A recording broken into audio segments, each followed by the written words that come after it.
नमस्कार, मैं हूं आपके साथ अंकिता पाल। ब्रीडिंग की शुरुआत करते हैं। केदारनाथ उपचुनाव में मुख्यमंत्री पुष्कर सिंह धामी ऊखीमठ पहुंचे हैं।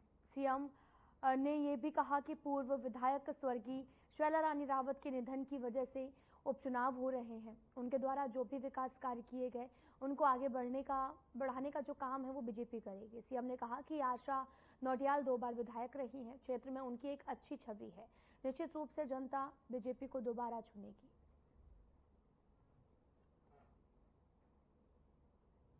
में यहाँ का चुनाव आया है और यहाँ की जो विधायक स्वर्गीय दिवंगत शैला रानी जी के देहांत के बाद इस चुनाव में हम सबको आना पड़ा है और इस क्षेत्र के लिए काफ़ी उन्होंने काम किया, काफ़ी क्षेत्र को आगे बढ़ाने के लिए काम किया। हमारे प्रधानमंत्री जी के प्रधानमंत्री बनने के बाद 2014 से अभी तक लगातार बाबा का ये प्रांगण भव्य केदार और दिव्य केदार के रूप में डेवलप हुआ है। पूरी दुनिया में एक नए स्वरूप में उसको जो आस्था श्रद्धा का केंद्र है, आने वाले लोगों की संख्या बढ़ी है।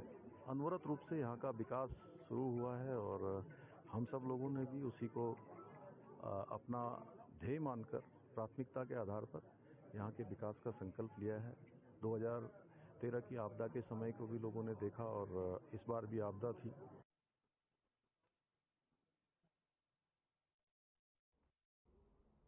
उत्तराखंड के राज्यपाल गुरमीत सिंह सोमवार को बद्रीनाथ धाम पहुंचे हैं। उन्होंने भगवान बद्री विशाल के दर्शन कर पूजा अर्चना की। इस दौरान उन्होंने भगवान बद्री विशाल से राज्य, देश और विश्व कल्याण की प्रार्थना की। राज्यपाल निर्धारित कार्यक्रम के अनुसार हेलीकॉप्टर से सुबह 11 बजे बद्रीनाथ पहुंचे। बद्रीनाथ हेलीपैड पर पुलिस के जवानों ने राज्यपाल को गार्ड ऑफ ऑनर दिया, जिसके बाद उन्होंने बद्रीनाथ मंदिर पहुंचकर पूजा अर्चना की। इस दौरान उन्होंने माड़ा गांव की स्थानीय महिलाओं से भी मुलाकात की है, उनका अभिवादन किया। राज्यपाल ने बद्रीनाथ धाम में मास्टर प्लान के तहत हो रहे कार्यों को लेकर खुशी व्यक्त की। उन्होंने कहा कि निर्माण कार्यों से बद्रीनाथ धाम का दिव्य और भव्य स्वरूप सामने आने लगा है। उन्होंने मास्टर प्लान के कार्यों और बद्रीनाथ यात्रा के सुचारू संचालन के लिए मंदिर समिति के साथ स्थानीय लोगों का आभार व्यक्त किया है। क्षण है कि प्रभु ने बद्रीनाथ जी के दर्शन का एक अवसर दिया है। मुझे यहाँ पर आकर बहुत खुशी हो रही है कि जिस प्रकार से यहाँ परिवर्तन हुआ है, ट्रांसफॉर्मेशन हुआ है, और ये ट्रांसफॉर्मेशन एक श्रद्धापूर्ण तरीके से हुआ है। जो बदलाव हुआ है, जो इम्प्रूवमेंट हुई है, ऐसा लगता है कि यहाँ पर एक डिवाइन स्पिरिचुअल ट्रांसफॉर्मेशन, मॉडर्नाइजेशन, एक टूरिज्म का एक बहुत बड़ा चेंज आया है और देखकर ही इसकी अनुभूति हो रही है। सच कहूं तो जिस प्रकार से बद्रीनाथ जी के अंदर में एक बदलाव, चाहे वो माना का बदलाव हो, चाहे यहाँ पर इंफ्रास्ट्रक्चर का, टूरिज्म का, और जितने भी प्रोजेक्ट हैं वो बहुत ही सुंदर तरीके से प्रोग्रेस हो रहे हैं। कांग्रेस प्रत्याशी मनोज रावत ने नामांकन से ठीक पहले बीजेपी सरकार पर तीखा प्रहार किया। उन्होंने कहा कि मुख्यमंत्री के दौरे को लेकर नामांकन स्थल ऊखीमठ के 0 जोन किया गया है, जहां पर से साफ है कि मुख्यमंत्री केदार घाटी की जनता से डर चुके हैं, इसलिए वे 0 जोन में जा रहे हैं। और साथ ही दूसरी ओर से उन्होंने ये भी कहा कि केदारनाथ उपचुनाव में कांग्रेस ने उन्हें एक बड़ी जिम्मेदारी दी है और साथ ही निश्चित रूप से प्रदेश की भ्रष्ट बीजेपी सरकार को सबक सिखाने के लिए केदारनाथ उपचुनाव में कांग्रेस मजबूती से जीत दर्ज करेगी।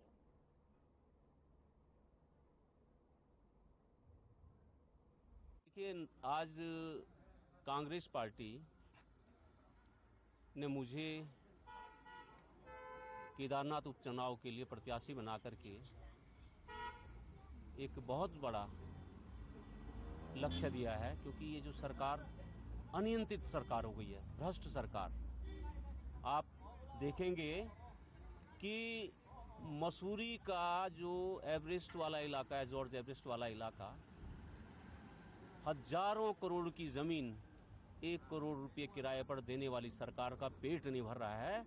जब पेट नहीं भर रहा है तो हमारे धारे, मंगरे और झरनों पर भी टैक्स लगाने की तैयारी कर रही है।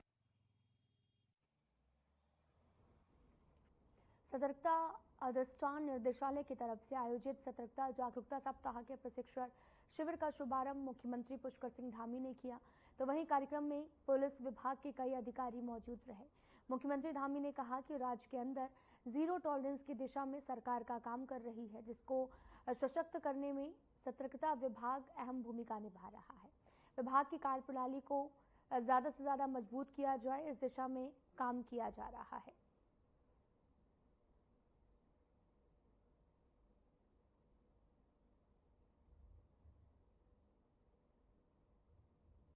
देखिए, ये इसके पीछे हेतु है कि राज्य के अंदर एक ऐसी व्यवस्था बने, ऐसी व्यवस्था प्रभावी हो जिसमें भ्रष्टाचार का कोई स्थान नहीं है। और हमारा ये पूरा संस्थान राज्य के अंदर हर जगह पारदर्शिता को स्थापित करने में अपनी महत्वपूर्ण भूमिका निभा रहा है। 66 ट्रैप के केस में इसमें 75 से ज़्यादा लोग जेल की सलाखों के पीछे गए हैं। इसको हम और प्रभावी बनाएंगे। राज्य के अंदर पूरी तरह से भ्रष्टाचार को समाप्त करने में जीरो टॉलरेंस की नीति के आधार पर पूरी पारदर्शिता के साथ काम हो, उसके लिए देखिए, विजिलेंस एक ऐसी संस्थान है जो कि व्यवस्था में अगर कहीं गड़बड़ी होती है, कहीं कोई भ्रष्टाचार की शिकायत होती है, उसको खत्म करने के लिए, उसके विरुद्ध कड़ी से कड़ी कार्रवाई करने के लिए ये एजेंसी बनी हुई है। जैसा माननीय मुख्यमंत्री जी की सोच है, जैसे इस सरकार की नीति है कि जीरो टॉलरेंस, हमें भ्रष्टाचार के खिलाफ जीरो टॉलरेंस की नीति है, तो हमारा ये जो सतर्कता अधिष्ठान है उसी नीति पे और उसी दृष्टिकोण से काम कर रहा है। पिछले 3 साल में काफ़ी अच्छी कार्रवाई की गई है सभी विभागों में जहाँ जहाँ इस तरह की शिकायतें मिली है।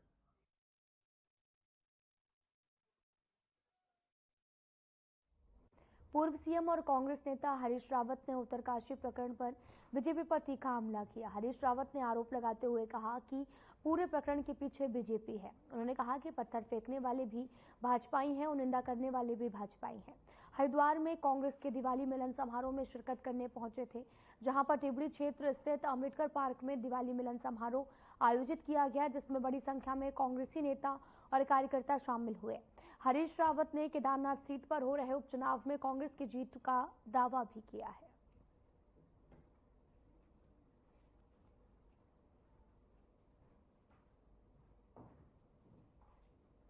ये सारा भाजपा का किया कराया है। भाजपाई पत्थर फेंकने वाले भी भाजपाई हैं, डंडा चलाने वाले भी भाजपाई हैं और निंदा करने वाले भी भाजपाई हैं। सब भाजपाइयों का ड्रामा है। सबके आशीर्वाद से मनोज जी उम्मीदवार बने हैं और मैंने देखा आज तो सारा हरिद्वार भी मनोजमय है, तो केदार जी ने भी मनोज को आशीर्वाद दिया है। बहुत बहुत बधाई देता हूँ। खुद देख सकते हैं कि जब पहली बार कांग्रेस की तरफ से दीपावली मिलन समारोह किया जा रहा है, लोगों में कितना उत्साह है और ये उमंग का त्योहार है, खुशी का त्योहार है, जोश का त्योहार है। तो लोग आप देख सकते हैं पूरे उसमें कितने खुशी से अपना इजहार कर रहे हैं। और पूर्व मुख्यमंत्री जी माननीय हरीश रावत जी ने कहा है कि आगामी होली का पर्व जो है इससे भी भव्य तरीके से हम लोग कांग्रेसी करेंगे।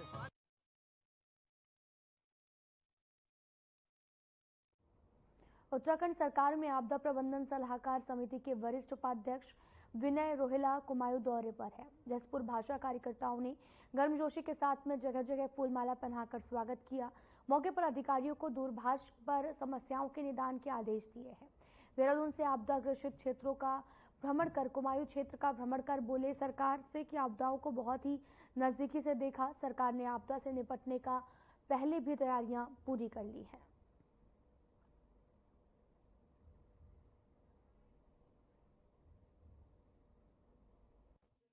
मित्र दिनेश कौशिक जी जो यहाँ पे अमर उजाला के बहुत वरिष्ठ पत्रकार हैं और मैं समझता हूँ इस पूरे क्षेत्र के अंदर एक ऊर्जा प्रभाव करने वाले एक ऐसा व्यक्तित्व है जिनका सामाजिक जीवन हमेशा दूसरों के प्रति समर्पित रहा है।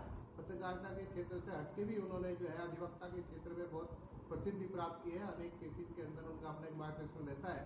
उसके बाद आज के विषय में ये है कि रोहिला जी से बात होनी थी, कई दिन से मैं सोच रहा था उनसे मिलूं, अचानक आज बात हुई, बैठे और उनके सामने मैं अपना सारा जो कोर्ट ने हमें 1 अक्टूबर को न्याय दिया उसके बारे में चर्चा करी। मैं पहले आपसे जैसे कहा पूछे, हमारा 29 मई 2023 को एक यहाँ आदेश बना करके एसडीएम कार्यालय में, जबकि सीमा विश्वास विश्वकर्मा जब एसडीएम थी यहाँ, उन्होंने एक दिन नपाई के नाम पर हमारे घर तो कह के और तोड़ दिए। कहना उनका लिखा हुआ नोटिस में कि आपके मकानों की नपत होगी, और नपत के नाम पर वो मकान हमारे सब गिरा दिए गए, जिसमें बहुत बड़ा हमारे लोगों का नुकसान हुआ। 29 लोगों के घर बार तबाह कर दिए, मशीनें 5-6 ले जाके।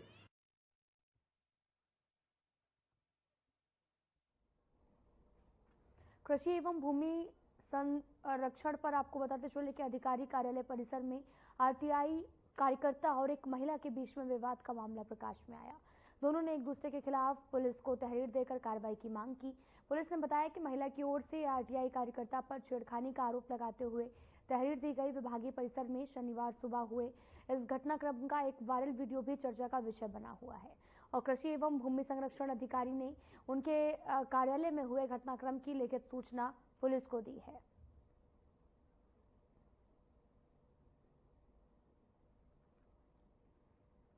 आपको बताते चलें कि लिखित शिकायत दी गई है एक दूसरे के खिलाफ।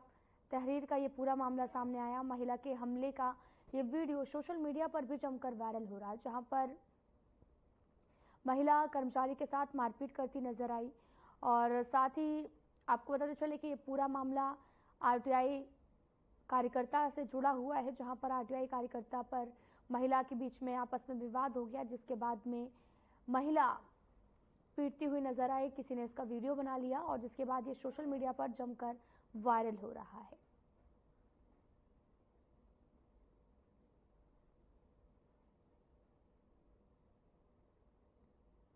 समूह के 5-6 लोग आए थे, कृषक महिलाएं थी, तो उन्होंने मेरे से जानकारी ली। जानकारी लेते हुए मैंने हरी योजनाओं की जानकारी दी।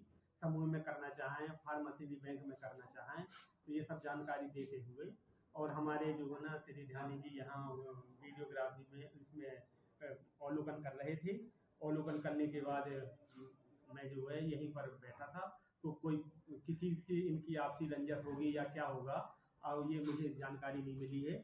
तो अब ये यहाँ में ऑफिस में ये तहलका मच गया, तो मैं हाथ जोड़ता रहा कि मान जाओ, लोग नहीं माने।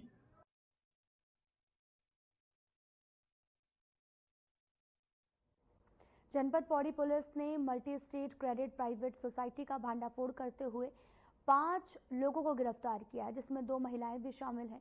एसएसपी लोकेश्वर सिंह ने जानकारी देते हुए बताया कि कोटद्वार निवासी ने उक्त सोसाइटी के खिलाफ मुकदमा दर्ज कराया था। उक्त सोसाइटी ने उनसे पैसे भी लिए थे और इसकी उन्हें कोई रसीद नहीं मिली और पुलिस की जांच के दौरान प्रकाश में आया कि the Luni urban multi state credit society की 6 राज्यों में भी काम कर रही है, जबकि उत्तराखंड में इसकी 35 शाखाएं हैं, जिसमें सैकड़ों लोगों को चूना लगाया गया, जिसका मास्टरमाइंड समीर अग्रवाल है, जो कि संचालित करवा रहा है।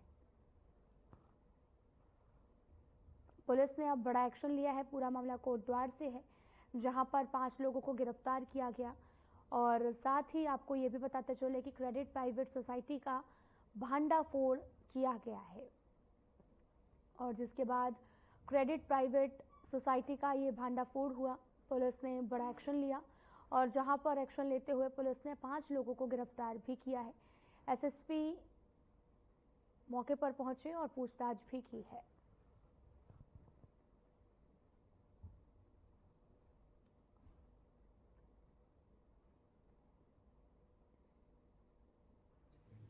पौड़ी पुलिस के द्वारा 5 लोगों को गिरफ्तार किया गया है। ये 5 लोग एक LUCC जो कि Loni urban credit cooperative society के नाम से काम कर रहे थे और ये लोगों को प्रलोभन देते हुए इन्वेस्टमेंट के नाम पर लोगों से पैसे लेते थे, जिसमें ये लोग इन्वेस्टमेंट के नाम पर फॉरेन में इन्वेस्टमेंट करवाने के लिए ऑयल फील्ड्स में, रिफाइनरीज में या गोल्ड में इन्वेस्टमेंट करवाने के नाम पर लोगों से पैसा लेते थे, जिसका अभी तक हम लोगों ने जो ट्रांजैक्शन देखा है 92 करोड़ का, उसमें अभी तक जो मैच्योरिटी इनकी पेंडिंग है, देनदारी है पब्लिक के लिए, और लगभग 190 करोड़ की इनकी ट्रांजैक्शन हुई है अकाउंट्स में।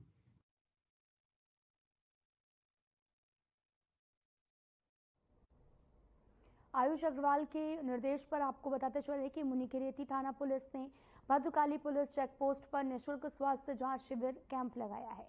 ड्राइवरों में बढ़ रही स्लीप एपनिया नाम की बीमारी से मुनिकेरेती थाना पुलिस चिंतित नजर आ रही, क्योंकि इस बीमारी से पीड़ित ड्राइवर की आंखें तो खुली रहती हैं, लेकिन उसका मस्तिष्क काम करना बंद कर देता है। ज़्यादा लंबे समय तक वाहन चलाने वाले ड्राइवरों में इस बीमारी के होने की पुष्टि देश में होने लगी है। इसलिए सुरक्षा की दृष्टि से पुलिस कप्तान आयुष अग्रवाल के निर्देश पर निःशुल्क स्वास्थ्य जांच शिविर लगाया गया, जिसमें नरेंद्र नगर राजकीय चिकित्सालय के डॉक्टर मुकेश रावत और गौरव भट्ट ने 50 से अधिक ड्राइवरों के स्वास्थ्य की जांच की है।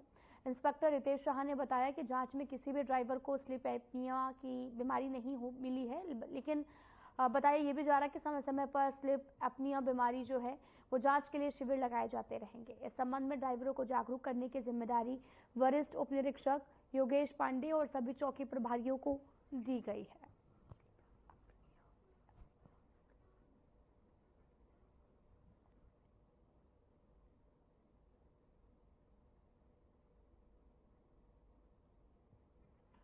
आपको बताते चलें कि स्लीप एपनिया नाम की बीमारी लगातार बढ़ती जा रही है, जिसकी वजह से काफ़ी ज़्यादा हादसे जो हैं वो सामने आते रहते हैं, जिसको लेकर निःशुल्क स्वास्थ्य शिविर लगाया गया, जहां पर बड़ी संख्या में सड़क दुर्घटनाओं को रोकने के लिए एक पहल की शुरुआत की गई है।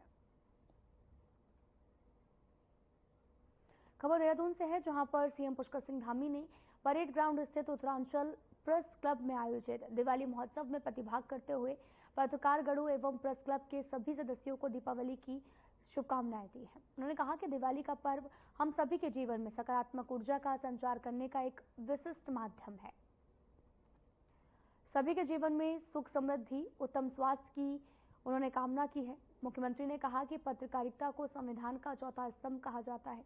पत्रकार और पत्रकारिता सिर्फ राजनीतिक और सामाजिक विषयों के प्रचार प्रसार का माध्यम मात्र नहीं, बल्कि लोकतंत्र को जीवित रखने का एक साधन भी है। आम जनता को सरकार की कई लाभकारी योजनाओं से परिचित कराना हो तो उनकी समस्याओं से सरकार को अवगत कराना होगा।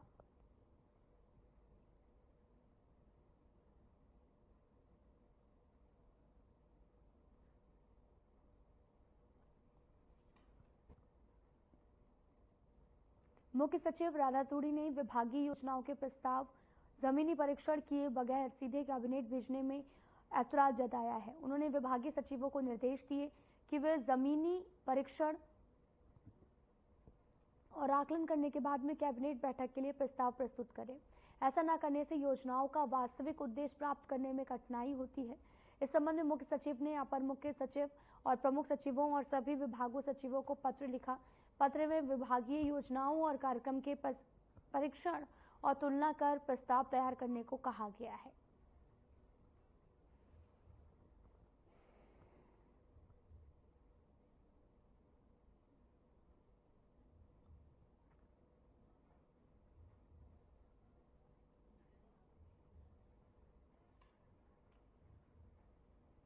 तकनीकी शिक्षा में नए आयामों को पॉलिटेक्निक संस्थानों में अब फ्रेंच, जर्मन और स्पेनिश भाषा पढ़ाए जाने की तैयारी की जा रही है।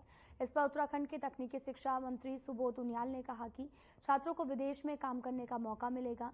इसके लिए सभी पॉलिटेक्निक और इंजीनियरिंग कॉलेज में फ्रेंच, जर्मन और स्पेनिश भाषा भी पढ़ाने की तैयारी की जा रही है। साथ ही उन्होंने कहा कि ये भाषाएं विश्व के कई हिस्सों में बोली जाती हैं, तो इस माध्यम से छात्रों को रोजगार की संभावनाओं को तलाशने का मौका मिलेगा।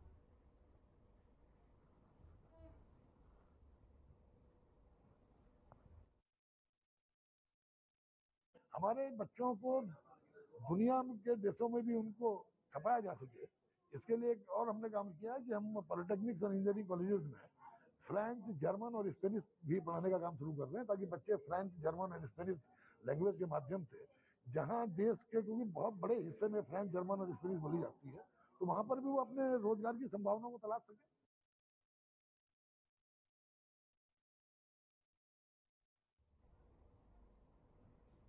उत्तराखंड के कृषि मंत्री गणेश जोशी ने दिल्ली में रबी अभियान के तहत में राष्ट्रीय कृषि सम्मेलन में हिस्सा लिया, जिसमें केंद्रीय कृषि मंत्री शिवराज सिंह चौहान की अध्यक्षता में विशेष बैठक हुई है। और इस बात पर कृषि मंत्री गणेश जोशी ने कहा कि केंद्रीय कृषि मंत्री को अवगत कराया गया कि उत्तराखंड के अंदर घेरबाड़ सबसे बड़ी समस्या है और 2 साल पहले घेरबाड़ के लिए भारत सरकार से पैसे मिलना बंद होने से प्रदेश में पलायन हो रहा है। साथ ही उन्होंने ये भी कहा कि शिवराज सिंह चौहान ने हमें आश्वस्त किया है कि इस पर केंद्र सरकार की तरफ से काम किया जाएगा। उन्हें यह भी अनुरोध किया गया कि हिमालयी राज्यों के लिए भी कृषि की अलग नीति बननी चाहिए।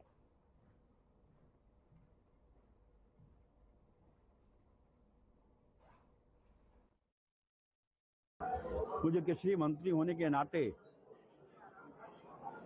जो एक कृषि मंत्रियों का सम्मेलन दिल्ली में था, उसमें जाने का मौका मिला और मैंने उत्तराखंड की समस्याओं से माननीय शिवराज सिंह जी को, केंद्रीय मंत्री जी को अवगत कराया। हमारे यहाँ सबसे बड़ी समस्या घेर बाढ़ की है, क्योंकि पूर्व में 2 साल पहले हमें पैसा दिया जाता था भारत सरकार से, वो बंद कर दिया गया, जिसके कारण आज हमारे यहाँ से पलायन हो रहा है। माननीय मंत्री जी ने मुझे आश्वस्त किया कि उस दिशा में केंद्र की सरकार काम करेगी।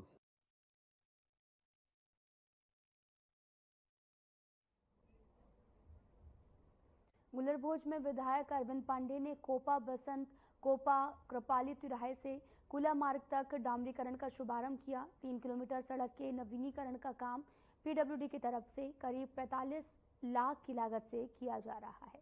इस दौरान विधायक पांडे ने कहा कि गदरपुर विधानसभा क्षेत्र में जनभावना के अनुरूप कई विकास कार्य किए गए और ये कार्य भी इसी का हिस्सा है। उन्होंने कहा कि निर्माण कार्य में लापरवाही बर्दाश्त नहीं की जाएगी। इसके साथ ही उन्होंने स्थानीय जनप्रतिनिधि और निवासियों से आग्रह किया कि डामरीकरण में कोई भी कमी हो तो तुरंत सूचित किया जाए।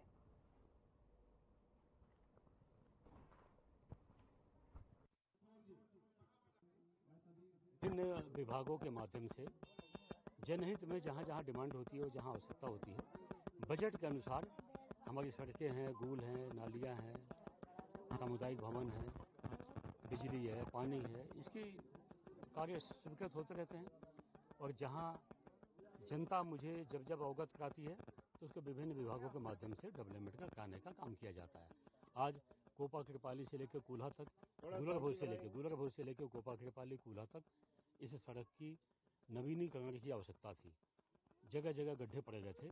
अगर जो सही समय पे इसको नवीनीकरण नहीं कराया जाता तो आने वाले समय में और टूट जाती, तो इसको कहीं न कहीं नया बनाना पड़ता। नया बनाने में बजट की भी बहुत आवश्यकता होती है। जैसे केदारनाथ उपचुनाव के मतदान की तारीख नजदीक आ रही है, राजनीतिक दलों ने अपना प्रचार प्रसार अभियान तेज कर दिया है। चुनाव की तैयारियों के लिहाज से बीजेपी काफी आगे दिख रही है। केदारनाथ विधानसभा क्षेत्र में 16 से 18% अनुसूचित जाति का वोट है, जिसको अपने पक्ष में करने के लिए बीजेपी ने अपनी तैयारी शुरू कर ली है। इसी को साधने के लिए बीजेपी ने सतेराखल चोपता मंडल के अंतर्गत चोपता में अनुसूचित जाति सम्मेलन का आयोजन किया। कार्यक्रम में उपस्थित रहे केदारनाथ विधानसभा के चुनाव संयोजक और रुद्रप्रयाग विधायक भरत सिंह चौधरी ने सभी का बीजेपी परिवार में स्वागत करते हुए आभार प्रकट किया है। बीजेपी केदारनाथ विधानसभा प्रभारी प्रदेश महामंत्री आदित्य कोठारी ने पटका पहनाकर सबको बीजेपी की सदस्यता दिलाई है। निश्चित रूप से अनुसूचित जाति के भाइयों का विश्वास भारतीय जनता पार्टी के प्रति लगातार बढ़ता जा रहा है और जिस तरह से हमारे प्रधानमंत्री आदरणीय नरेंद्र मोदी जी सभी वर्गों के लिए, सभी समुदाय के लिए काम कर रहे हैं, उनके उत्थान के लिए, उनके विकास के लिए काम कर रहे हैं, तो उत्तराखंड के अंदर भी विशेषकर केदारनाथ विधानसभा में अनुसूचित जाति का जो समाज है वो भारतीय जनता पार्टी में लगातार जुड़ रहा है।